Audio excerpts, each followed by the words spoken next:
السلام عليكم، مرحبا بكم معايا اليوم في فيديو جديد. نتمنى تكونوا كامل بخير وعلى خير. اليوم حبيت نوجد معكم بطاطا بالخلية. كيفاش راح نوجدوها؟ نبداو بسم الله بالتحضير.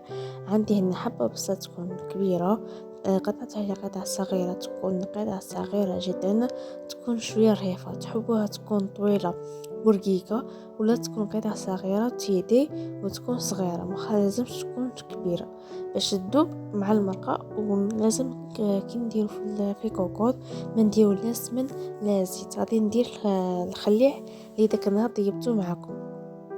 اليوم راح ما ندير لا زيت لا سمن، راح ندير معاكم هذا اللي دام اللي داك النهار طيبته معاكم. هذيك شحال اللي ذوبتها راح ندير معاها قيمه 2 كبار تاع هذيك اللي دام ولا 3. راني نقطع هذاك البصل قطع صغيره كما راكم تشوفوا. بديت نقليه فيه بشويه بشويه، نخليه على نار تكون متوسطه. بديت نقليه فيه وبعدها جبت هنايا البطاطا على حسب ليكم، على حسب العائله اللي راكم. انا هنا جبت هذه البطاطا تكون صغيره وقطعتها الى دوائر. تكون هذه الصغيره نديرها توجور نديها مرقه، واللي تكون طويله نخليها لفريت. هي بديت نقطع في قشرتها وبديت نقطع فيها دوائر، ما تكون غليظه ما تكون رقيقه بزاف، تكون شويه كما راكم تشوفوا فيها. بعدها درتها في المرقه. والمرقه لازم تقليها مليح مليح هذاك البصل. وبعدها درت الماء يكون سخون، كبيته في الكوكوط ودرت معاها فلفل احمر والملح والعود والجويه صغيره.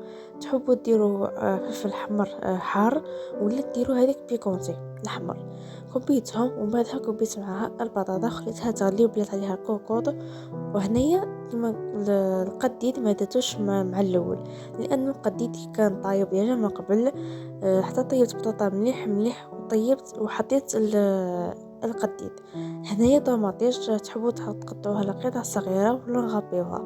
انا هنا حتى طيبت لي بطاطا باش تفكت الطماطيش، درتها غابي وكبيتها مع البطاطا تغلي مليح مليح حتى طابت هذيك البطاطا ولا تعقده. هنا هاد القديد كما قلت لكم كان طيب ديجا من قبل.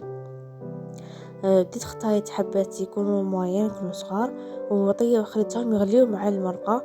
باش مع التالي هذيك 10 دقائق تاع اللي يكون يغلي كبيتهم مع المرقه.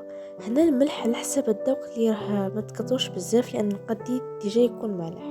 هذا هو الفيديو تاع اليوم. ان تكون تعجبكم هذا التحضير تاع البطاطا بالخليع. شهي طيبه، مع السلامه.